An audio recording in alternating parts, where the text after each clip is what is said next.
You've met them before. In meetings, in classrooms, at dinner tables.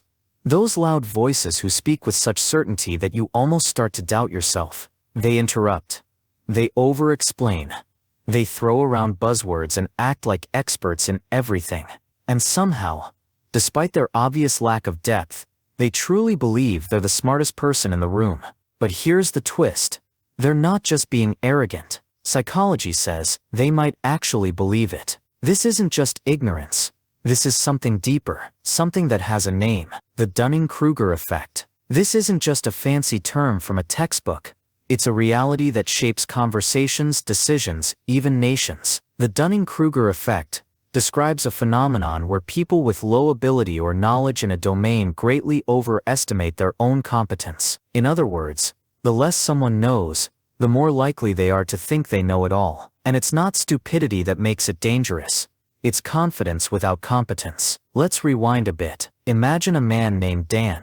Dan works in a mid-level office job. He's been doing the same thing for years. He's never read a book on leadership, never taken a management course, and yet, he believes he would be a better CEO than his current boss. Why? Because he feels like he's smarter. He points out flaws in systems he doesn't fully understand. He corrects colleagues with partial knowledge. He dominates discussions. But deep down he has no idea how wrong he really is. And if you tried to tell him, he'd brush you off. Because Dan isn't stupid. He's trapped in a blind spot. One that many of us fall into at some point in life. What makes this phenomenon even more alarming is how invisible it is to the person experiencing it. The Dunning-Kruger effect isn't a temporary lapse in judgment. It's a structural flaw in self-perception. People simply don't know what they don't know. Their very ignorance shields them from recognizing their ignorance. And before you shake your head at Dan, consider this: we've all been him at some point. The student who thought they aced the exam and failed. The friend who gave relationship advice they had no business giving. The new driver who thought they'd mastered the road until the first accident. Confidence often arrives early, long before competence catches up. In a 1999 study, David Dunning and Justin Kruger ran a series of experiments that shocked the psychological world. They found that people who performed in the lowest quartile of skill not only performed poorly, but they also grossly overestimated how well they'd done. Why? Because the same skills needed to produce a correct response are also needed to recognize a correct response. In simple terms, you need to know a little to realize how little you know. The irony? Those who are truly competent often underestimate themselves. They assume everyone else knows just as much as they do. This leads to what's called imposter syndrome. So in the same room, you might have someone who's actually brilliant quietly doubting themselves, while someone wildly uninformed is proudly holding court. This imbalance creates real-world consequences. In politics, we see loud, overconfident voices rise to power while humble experts are ignored. On social media, misinformation spreads because it's delivered with bold certainty. In business, teams suffer because the loudest voice isn't always the wisest. But the Dunning-Kruger effect isn't just a diagnosis, it's a mirror, a call for self-awareness. Because it's not just about them, it's about us. Have you ever dismissed someone's opinion too quickly? Ever felt sure you were right, only to realize later you missed something obvious? It's not shameful, it's human. So how do we fight back? Not against others, but within ourselves. First, humility. True intelligence begins with admitting that you might be wrong, that you don't have all the answers, that learning never stops. The smartest minds in history, from Socrates to Einstein, embraced doubt. They questioned everything, including themselves. Second, curiosity. Instead of trying to appear smart, seek to be smart. Ask questions, read, listen more than you speak, challenge your own assumptions. Learn not to win arguments but to expand understanding. And third, compassion. When you meet someone who talks too much, brags too loudly, or argues too confidently, pause. They might not be arrogant. They might be stuck in a loop they can't even see. And you might have been them once. Because knowledge doesn't just make you powerful, it makes you aware of how much more there is to know. And in that awareness lies wisdom. The greatest deception of all is self-deception. It's not the world outside that fools us most. It's the voice inside our own heads. The moment we believe we already know enough, that's the moment we stop learning.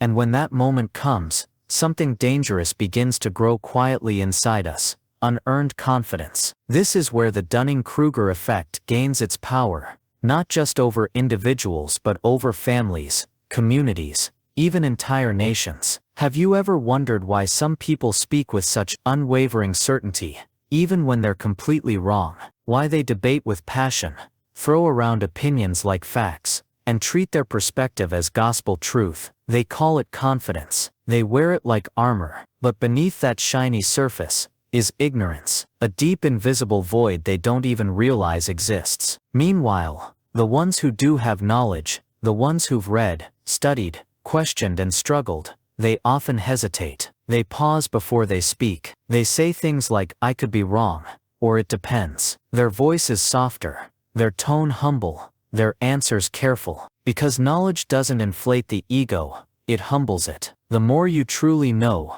the more aware you become of what you don't. That's the strange paradox. The loudest are often the least informed, and the quietest, they may be the wisest. This divide is everywhere. It's in classrooms, offices, social media threads, political stages. And it's not just annoying, it's dangerous. Because when overconfident ignorance leads, people follow, not because the leader is right, but because they sound sure. Let's be honest. Human beings are attracted to certainty. We crave leaders who know. We feel comforted by boldness, even when it's blind. And in a world where everyone's racing to be heard, the loudest voice often wins, not the most thoughtful one. But here's the truth: confidence without competence is chaos. It creates bad decisions, failed businesses, broken relationships, and divided societies. Think of it this way.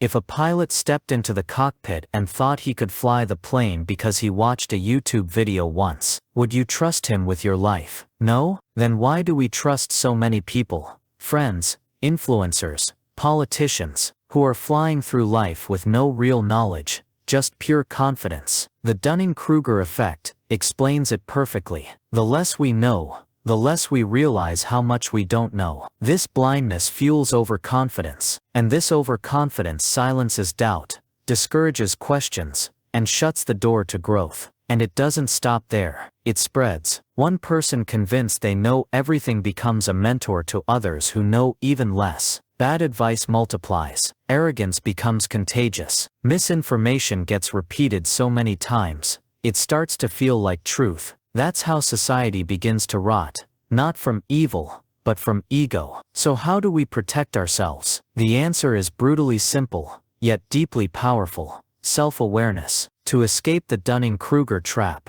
we must first admit we might be in it. We have to ask ourselves the hardest question a person can ask: what if I'm wrong? This question isn't weakness, it's wisdom. Because the most intelligent people in history, Socrates, Confucius, Einstein, Da Vinci, they all had one thing in common: they knew that they didn't know everything. They embraced uncertainty, they sought feedback, they remained students, even at the height of their genius. And that's what you must become: a student of yourself, a student of your own blind spots, biases, and beliefs. Here's the truth: most people never admit you can be intelligent and still be wrong. You can be articulate and still be ignorant. You can win arguments and still lose the truth. Because speaking well isn't the same as thinking deeply, and confidence isn't a substitute for competence. So the next time you feel certain you're right, pause. Ask yourself, where did this belief come from?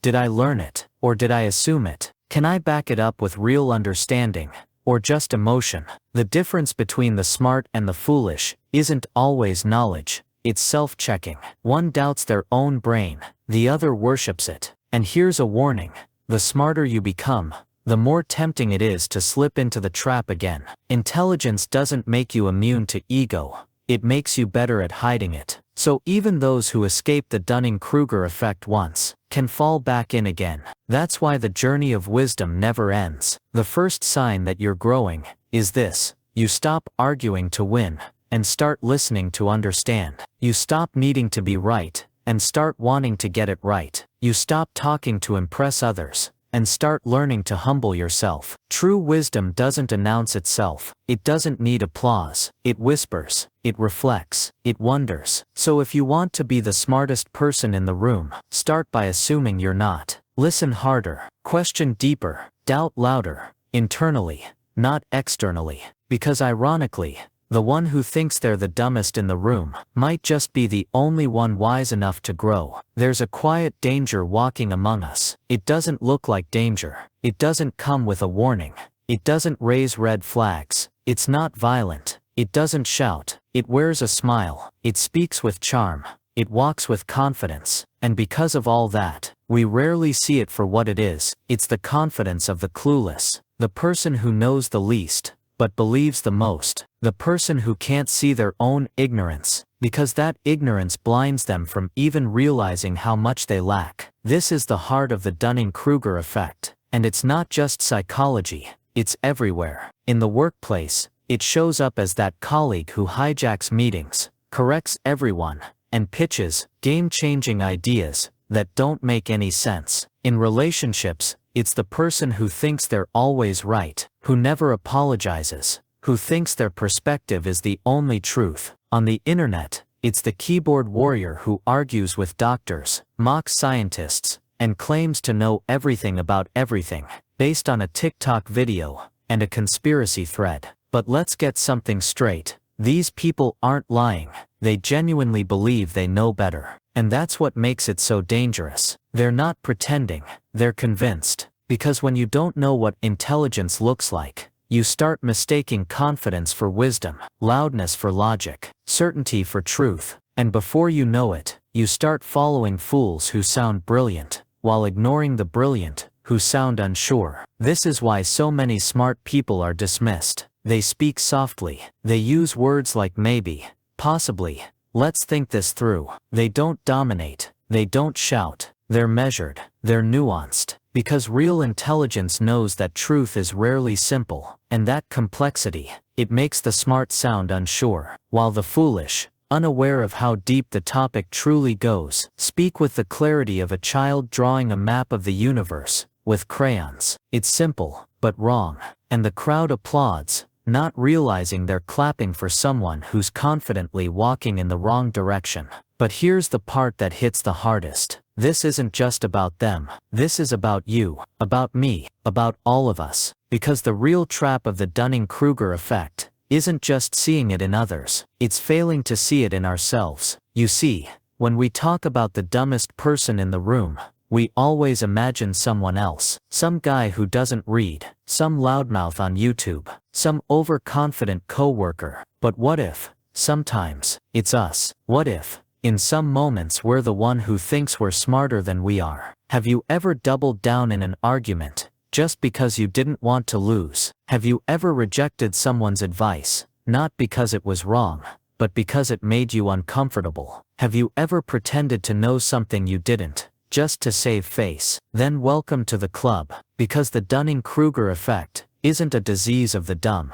It's a glitch in the human brain, and no one is immune. So what do? How do we break the cycle? We start with humility, the willingness to say, I don't know, the courage to admit, I might be wrong, the strength to choose truth over pride, even when it stings. But that's not enough, because humility without curiosity is just silence. What we need is active learning, not passive reading, not scrolling quotes, real learning. The kind that challenges you, the kind that shatters your beliefs, the kind that makes you feel uncomfortable and exposed. And then, we need something even harder. We need to seek feedback from people who don't flatter us. That's where growth begins, in discomfort, in challenge, in contradiction, not in applause. So the next time you feel like the smartest person in the room, pause. Ask yourself, is this confidence coming from experience or ego? Am I speaking because I know, or because I don't want to be seen as someone who doesn't? That one question can change your life. Because here's the final irony.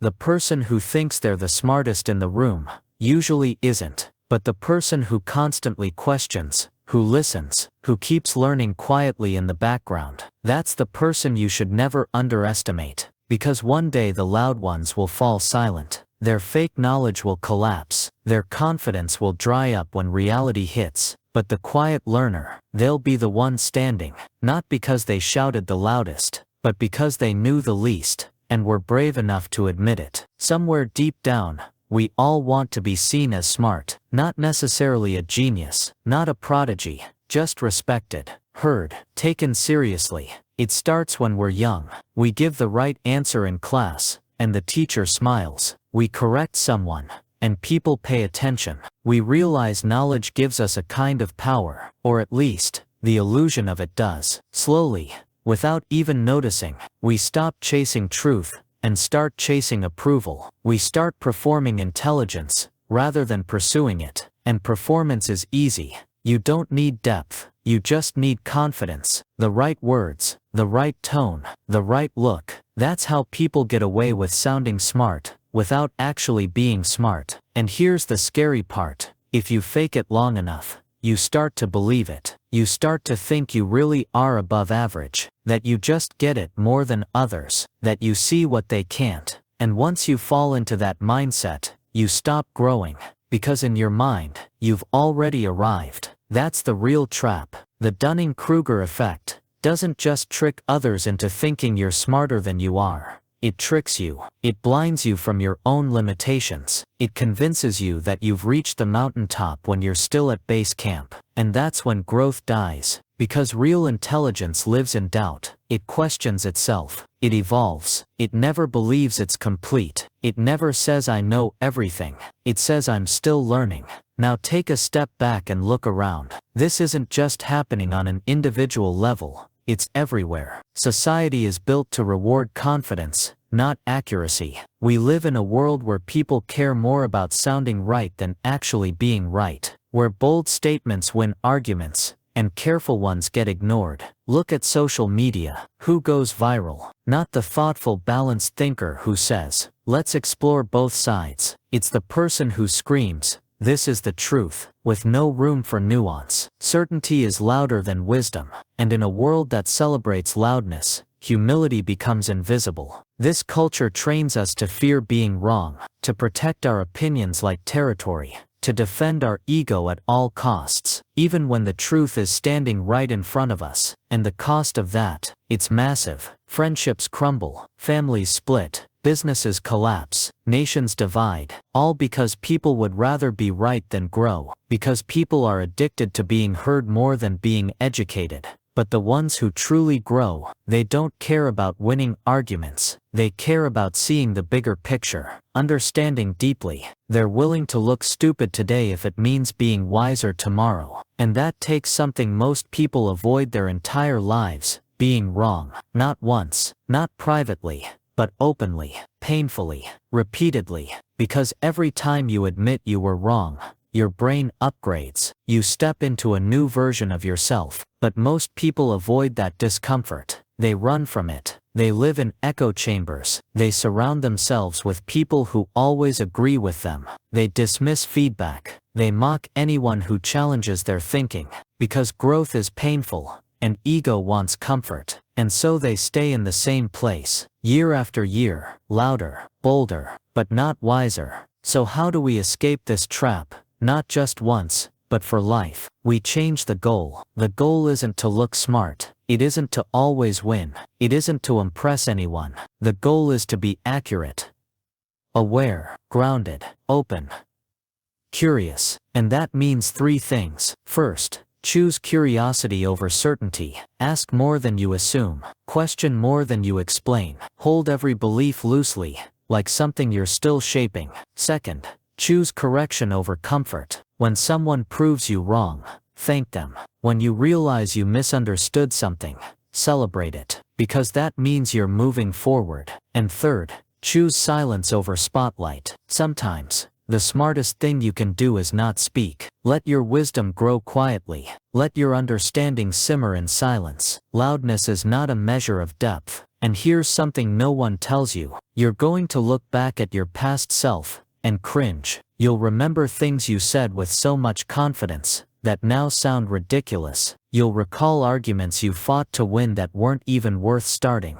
Let it happen. Let it burn. That's not shame. That's transformation. That's proof that you've grown. Because if you never look back and feel embarrassed, you probably haven't evolved much. Wisdom comes not just from learning new things, but from realizing what you didn't know before. That's the real progress, not against others, against yourself, against your own pride, against the illusion of being right. Because the dumbest person in the room rarely knows they're the dumbest. They think they're brilliant. They think they see clearly, and they walk proudly into mistake after mistake, thinking each one is a win. But the wisest person, they move slower, they speak softer, and they ask themselves often, what am I not seeing? That one question makes all the difference, because it opens a door most people never walk through, and on the other side of that door is everything you've been pretending to already know. Sometimes, the biggest obstacle to growth isn't the world around you, it's the voice inside your own head, the one that whispers, you already know, the one that resists feedback, dodges reflection, and flinches at correction. That voice isn't always loud. Sometimes it sounds like confidence, sometimes it feels like strength, but in reality, it's fear. The fear of being seen as small, the fear of admitting you were wrong, the fear of letting go of the image you've built of yourself. And here's the truth, as long as you protect that image, you'll never meet your true self. Because real growth begins when the mask comes off, when you stop performing intelligence and start embodying it, when you stop trying to prove you're right and start trying to discover what's real. This isn't easy. It never was. Growth is painful, humbling, often humiliating, but it's also freeing, because once you learn to separate your identity from your opinions, you unlock something powerful. You no longer feel attacked when someone challenges you. You no longer feel defensive when someone disagrees. You don't need to be the smartest person in the room. You just need to be the most open. And that's a rare kind of strength. The kind that doesn't shout. The kind that doesn't need to be right all the time. The kind that can sit with uncertainty and still feel whole. Because wisdom isn't about having all the answers. It's about knowing how to ask the right questions. Think about the people you admire most. The real ones. The quiet thinkers. The ones who radiate depth, not noise. The ones who are calm in chaos. Who listen more than they speak. They don't walk into a room trying to prove anything, but somehow their presence says everything. That's not magic. That's maturity. It's the result of countless moments where they chose learning over ego, reflection over reaction, listening over talking. They weren't born that way. They became that way. By losing, by stumbling, by admitting fault again and again until it no longer scared them.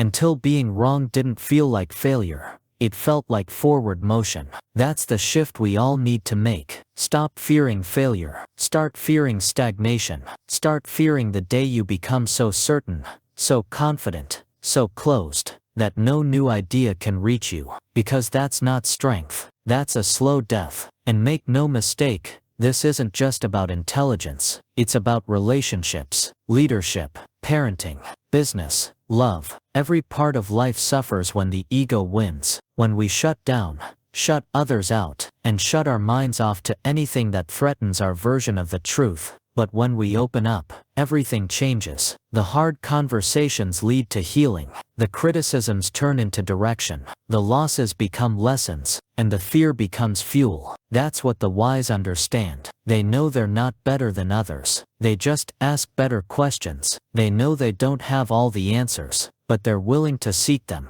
And they know that real intelligence isn't proven.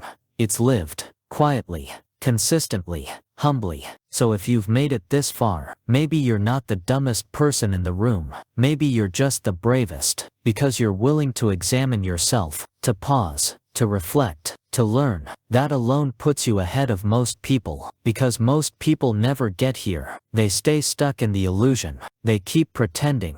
They keep clinging to the comfort of certainty. But not you. You're here. You're open. You're evolving. And if you keep going, keep questioning, keep learning, keep unlearning, one day you won't need to tell anyone how smart you are. They'll feel it. In your presence, in your words, in your stillness, not because you dominate, but because you don't need to. Because you've learned the one truth that separates the loud from the wise, the foolish from the free. It's not the person who thinks they're the smartest in the room who grows. It's the one who's still willing to learn.